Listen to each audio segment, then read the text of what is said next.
Graça e paz, irmãos, tudo bem? Me chamo Alexander. Estou aqui mais uma vez trazendo um capítulo da Bíblia. E o capítulo de hoje é o capítulo 3 de Colossenses. Como você já sabe, já expôs o capítulo 1, o capítulo 2 e agora é o 3. E também, como você já sabe, a tradução que eu uso é a NAA. E o que eu vou fazer aqui? Ler o capítulo todo e depois expô-lo. Espero que os irmãos gostem. Se os irmãos gostarem, já sabem, curte, comenta, me segue porque vai ter mais vídeos como esses. Amém?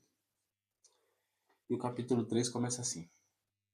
Portanto, se vocês foram ressuscitados juntamente com Cristo, busquem as coisas lá do alto, onde Cristo vive, assentado à direita de Deus. Pense nas coisas lá do alto, e não nas coisas que são daqui da terra, porque vocês morrerão.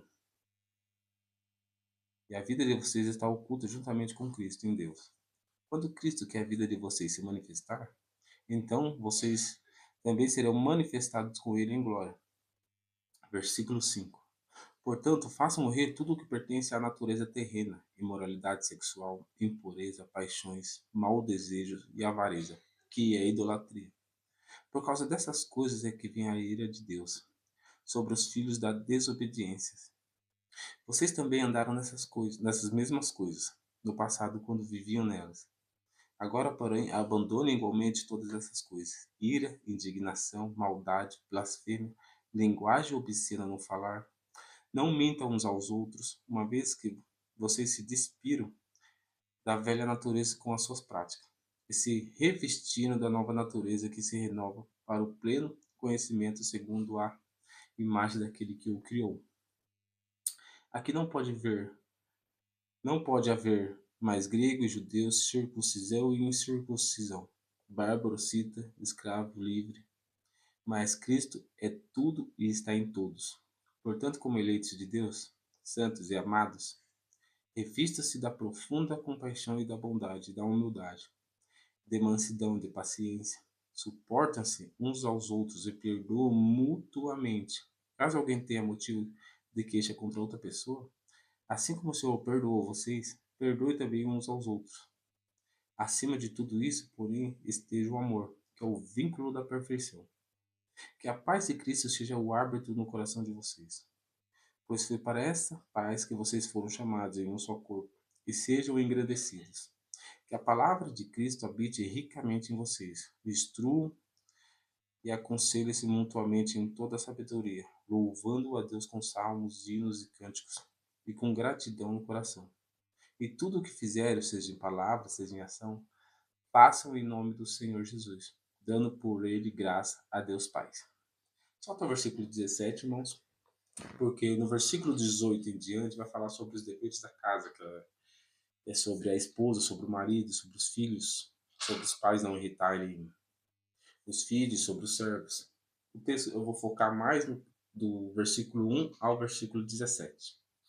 Como você já sabe, Epáfras ele foi o fundador de Colossenses, ele foi até Éfeso, ouviu a mensagem de Paulo em Éfeso, o seu coração se abriu, ele escutou o evangelho, aceitou o evangelho e depois foi para a sua casa. E lá ele começou a instruir, a pregar e a ensinar, aonde surgiu uma igreja. E dentro dessa igreja começou a dar frutos e, e de alguma forma, através desse fruto veio a inveja e surgiu um falso mestre.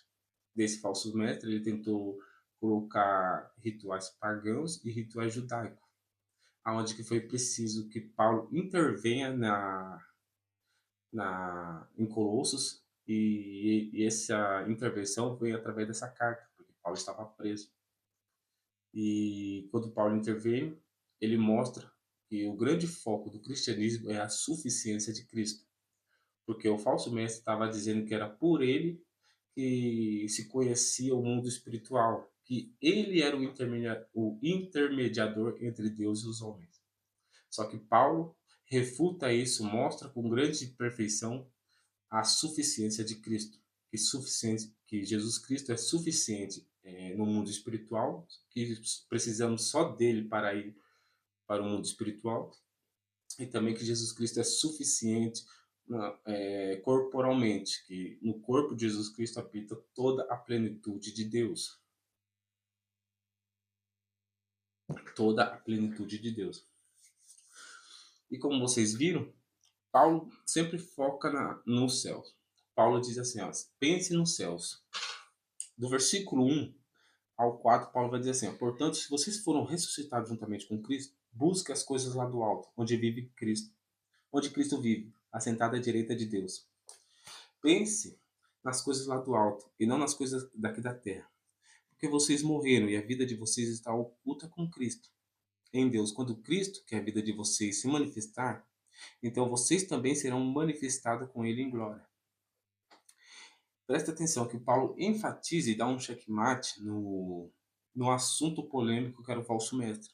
Depois de ele refutar o falso mestre, mostrando que a suficiência de Cristo era magnífica, tanto na sua divindade, tanto no seu físico, que é o próprio corpo dele, então ele dá um checkmate nisso, e ele chama os colossenses e aconselha os colossenses a viverem com Cristo, a buscarem Cristo. Se vocês, ele diz assim, se vocês foram ressuscitados juntamente com Cristo, busquem as coisas do alto. Ele dá ênfase ao batismo. Se vocês publicaram a sua fé publicamente, através do batismo, então só busque as coisas do alto.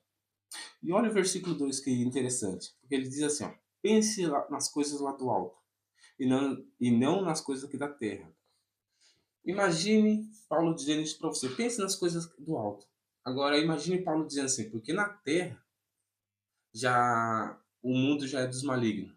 Agora, pense que Paulo, vamos dizer assim, vamos juntar uma coleção de todos os textos que Paulo entendia o que acontecia na terra. Paulo entendeu que a decadência do homem só arrasta ele para o buraco, para o afastamento de Deus. Paulo sabe que o homem é totalmente depravado. Ele sozinho não consegue se fazer boas obras, ele sozinho não consegue buscar Deus. Ele sozinho consegue se automatar, se autodestruir e e não só isso, ele também consegue destruir outras pessoas. Então Paulo sabe que a influência do homem é maligna. Paulo sabe que também que a terra geme de dores até a volta de Cristo, porque por causa do pecado do homem. Paulo também sabe que tudo está levando para o fim dos tempos, onde vai acontecer destruição, onde vai acontecer fome, onde vai acontecer perseguição, onde também vai acontecer, como que eu posso dizer, perseguição, onde vai acontecer muita imoralidade. Acho que é assim que eu posso dizer. Muita imoralidade. E é isso que ele aplica. Ele mostra que as coisas que da terra, do versículo 5 ao 9 ele sempre vai praticar, ele vai mostrar que as práticas humanas, as práticas mundanas, sempre vai de mal a pior. E o que pertence à carne humana, à natureza terrena, é a imoralidade sexual. Ele mostra que o homem está plenamente decaído. E plenamente ele vai continuar caindo nos seus próprios pecados, caindo na sua própria vontade de sempre querer fazer o mal. E a imoralidade sexual é uma evidência forte de uma pessoa que está se afastando de Deus. Quando ele diz assim, portanto, façam morrer tudo o que pertence à natureza terrena, a imoralidade sexual. E a imoralidade sexual aparece em muitos textos, tipo Romanos 1, Efésios também, Efésios 5, mostra que a imoralidade sexual é uma evidência de que uma pessoa está se afastando de Deus. No nosso tempo hoje, a imoralidade sexual ela é vista publicamente como algo aceitável, onde todos podem praticar, que é bonito de se ver. Só que a Bíblia diz que essas coisas devem morrer. Essas coisas não devem ser praticadas no meio cristão. Essas coisas que Paulo cita que é a imoralidade sexual, que é a impureza das paixões, o mau desejo, essas coisas devem morrer. Não deve existir no nosso meio cristão.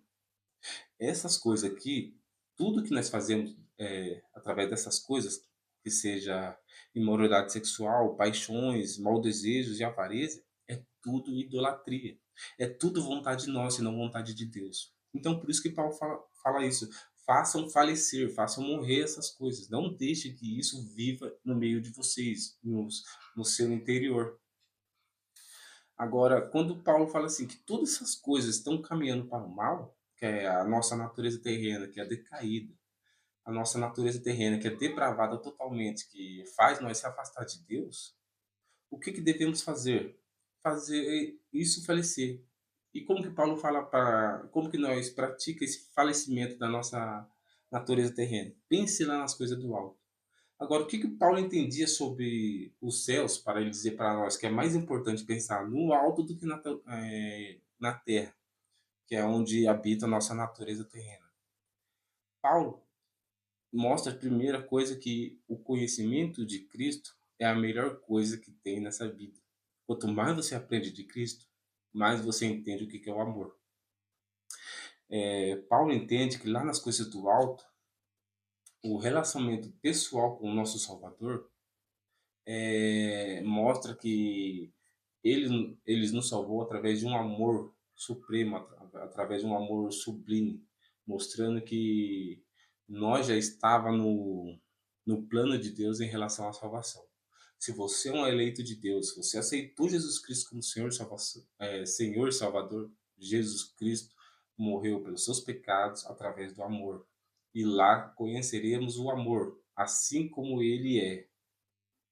Paulo também nos mostra que nos céus é o lugar da realeza de Cristo. E Paulo sempre vai bater nessa tecla. O céu é o nosso lugar, é o lugar onde Cristo está e devemos estar com Cristo. O céu é a realeza de Cristo e lá tem a sua autoridade. E lá estaremos sobre por baixo, abaixo da autoridade de Cristo, aonde podemos viver livremente em Cristo Jesus. O céu é algo incomparavelmente melhor.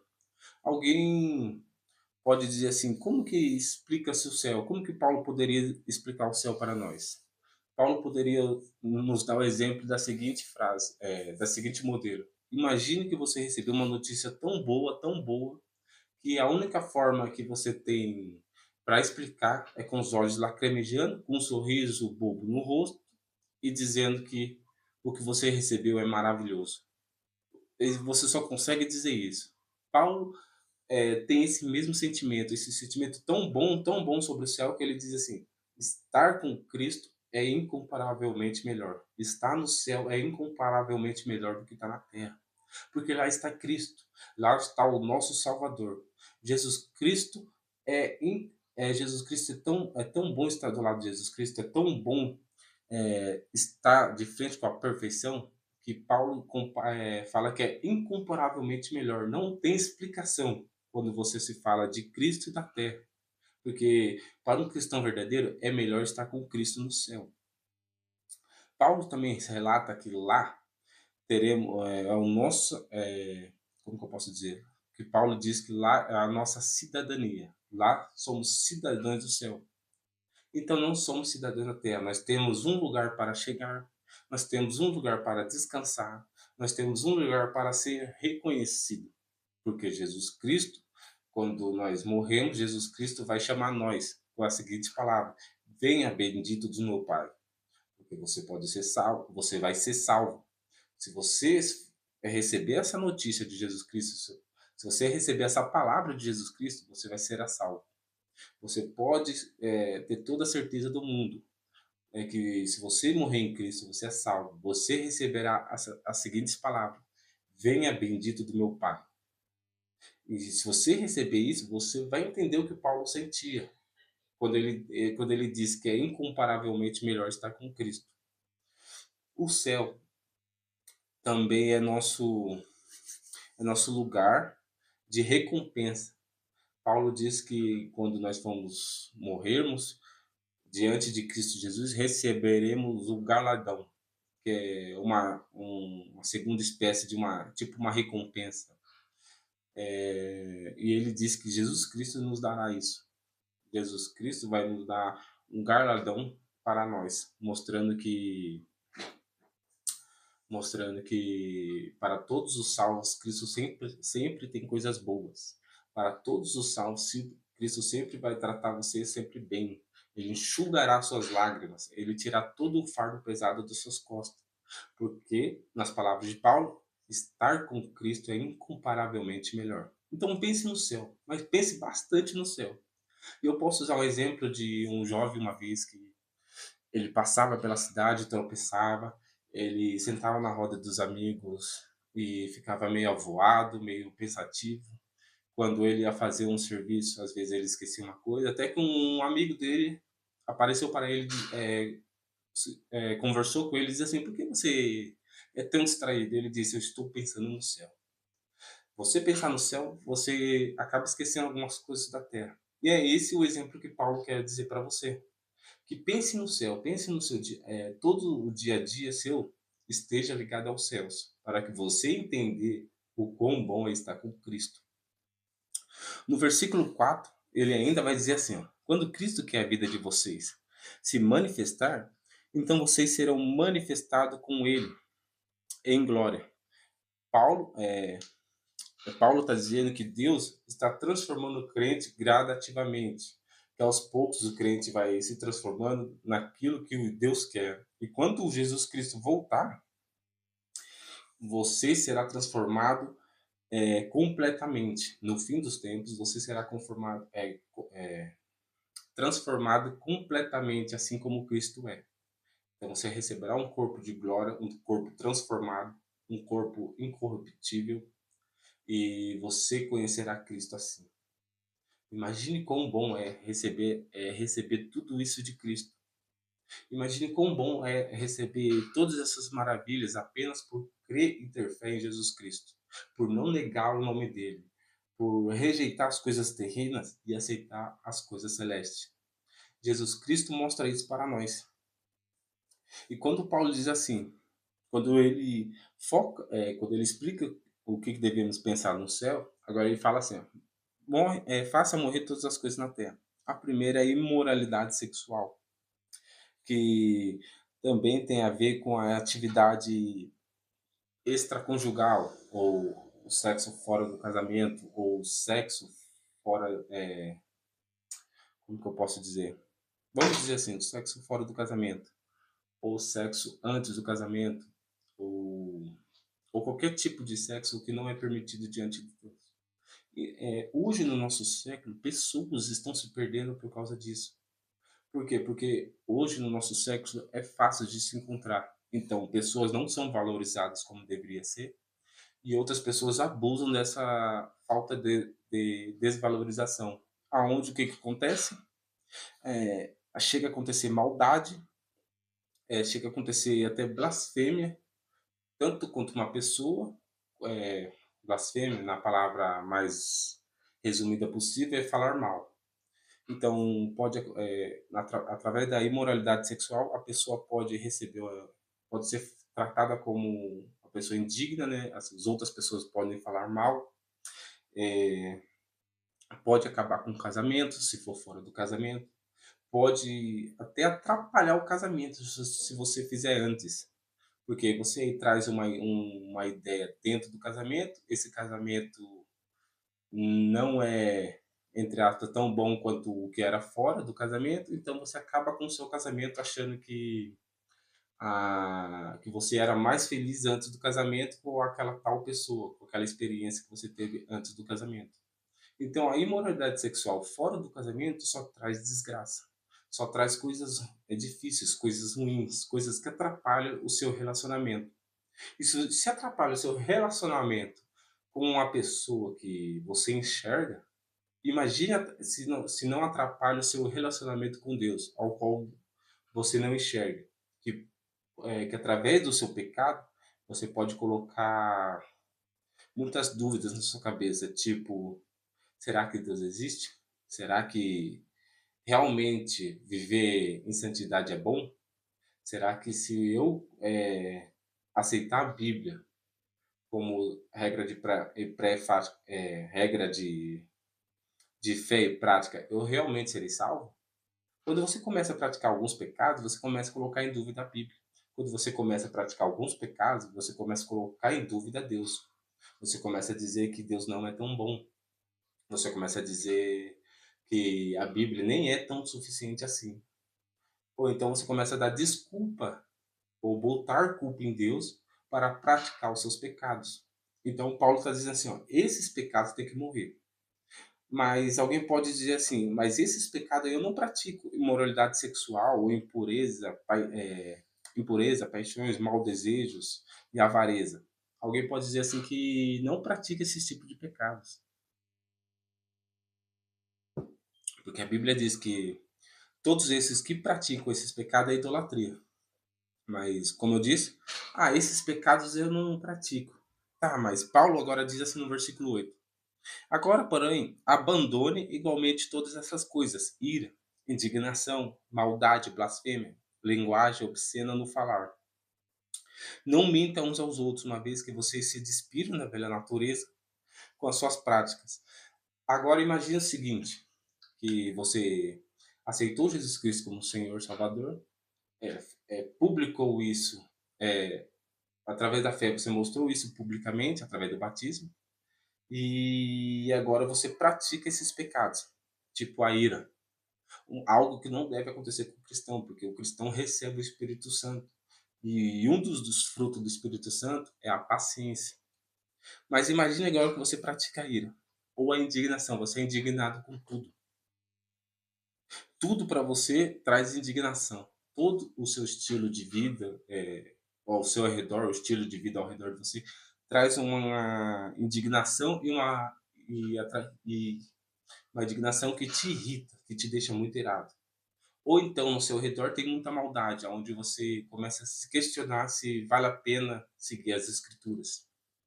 Mas não só isso, talvez o seu pecado, assim como foi o meu pecado, seja linguagem obscena.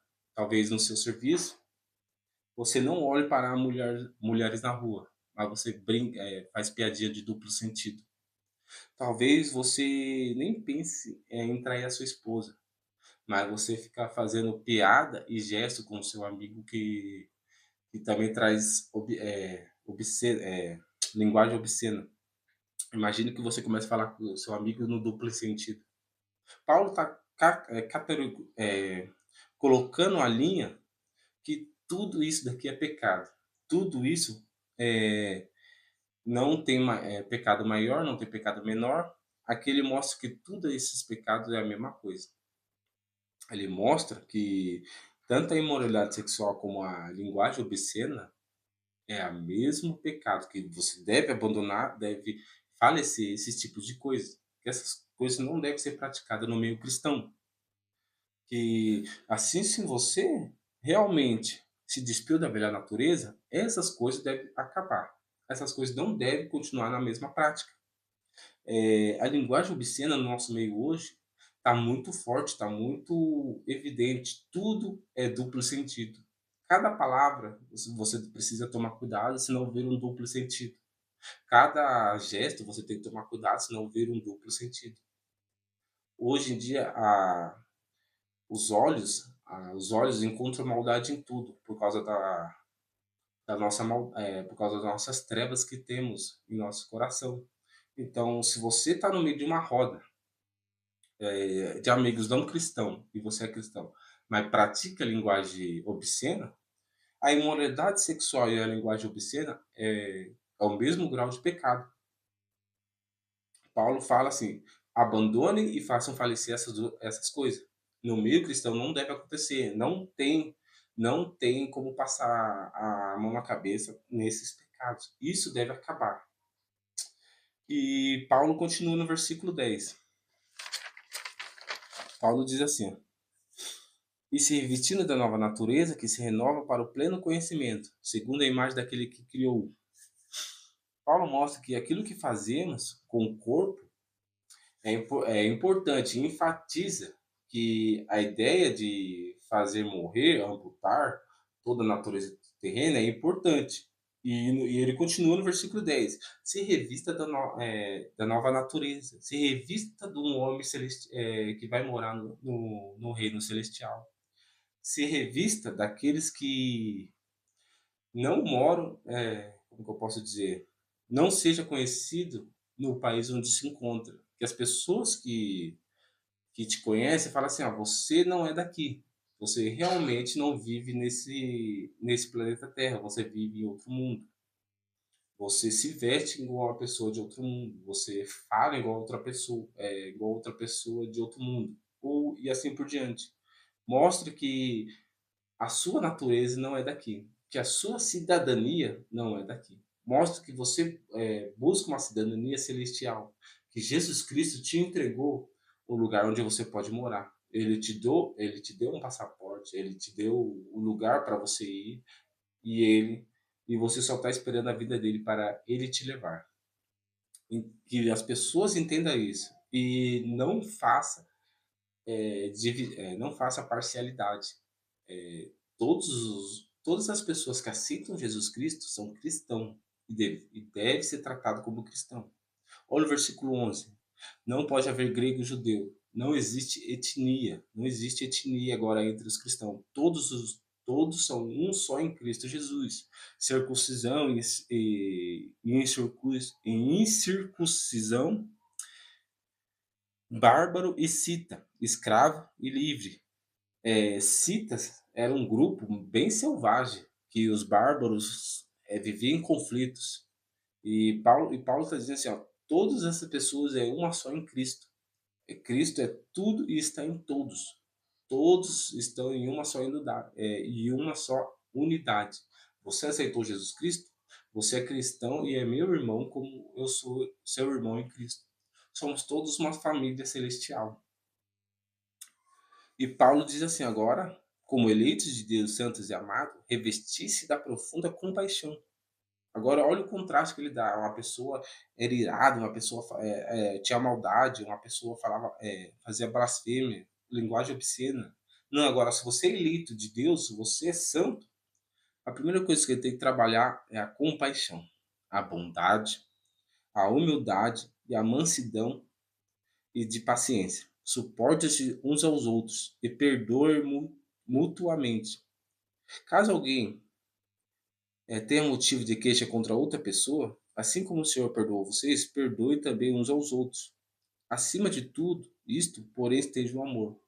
Todas as coisas devem ser trabalhadas à base do amor. O amor é sublime. O amor que Deus nos entregou é esse que devemos retribuir às outras pessoas. O amor que Deus perdoou meus pecados é o mesmo amor que eu devo perdoar às outras pessoas. Você e eu devemos trabalhar esse amor de Cristo em nossas vidas. É isso que Paulo nos ensina quando fala assim: pense nas coisas do alto, porque do alto vem o perdão do pecado, do alto vem a benignidade, do alto vem a paciência, do alto vem a mansidão. E se tudo isso vem do alto para nós, então de nós tem que ir para outras pessoas. Não existe mais imparcialidade, não existe mais grego e judeus de diferentes, todos é um só em Cristo. Circuncisão e incircuncisão, todos é um só em Cristo. Bárbaro e cita, todos é um só em Cristo. É isso que devemos aprender. Não existe mais etnia, existe uma unidade em Cristo Jesus. E Paulo continua no versículo 16, no versículo 15 e 16, que diz assim: que a paz de Cristo seja o árbitro no coração de vocês, pois foi para esta paz que vocês foram chamados em um só corpo, e sejam engrandecidos, que a palavra de Cristo habite ricamente em vocês, instrua e aconselhe-se mutuamente em toda a sabedoria, louvando a Deus com salmos, hinos e cânticos espirituais, com a gratidão no coração. Que a paz de Cristo seja o árbitro de vocês, que tudo que vocês devem fazer, tudo, até do acordar até o dormir, tudo que vocês fazem estejam na paz de Cristo. Se você for fazer um acordo de um negócio, que a paz de Cristo esteja no coração de você. Se você for trabalhar cedo, onde muitas pessoas movimentadas, que a paz de Cristo esteja com você. Se você trabalha sozinho em um ambiente fechado, que a paz de Cristo esteja com você. A paz de Cristo tem que estar com nós dia e noite. Sempre que a paz de Cristo deve estar conosco. Sempre. E se a paz de Cristo está conosco, devemos, devemos receber a palavra de Cristo e habitar em nós ricamente. Só que preste atenção, nós não aprendemos a palavra de Cristo para ensinar sobre Cristo. Nós aprendemos a palavra de Cristo para entender como Cristo trabalha através da nossa vida, através, através do nosso irmão em Cristo, através do nosso patrão, através do nosso vizinho e assim por diante. Nós lemos a Bíblia para que Cristo nos ensine como viver, não para aprender de Cristo. Algumas pessoas pegam a Bíblia e começam a ler e acham que pode definir Deus ou que pode intitular Deus como tal coisa. Mas a Bíblia ensina que quando lemos ela, é ela que é ela que enxerga nós, não é nós que enxerga ela. E ela enxerga nós como pecadores. E ela enxerga nós como pessoas depravadas em nossos pecados. Que se depender de nós, nós se afastamos de Deus, corremos de Deus com grande velocidade para nunca mais voltar. Então, quando lemos a Bíblia, é ela que está falando conosco, e não nós tentando falar com ela. Quando Jesus Cristo fala com nós através da Bíblia, só mostra que ele já nos conhecia, que antes de nós nascermos, nós já era conhecido por Cristo.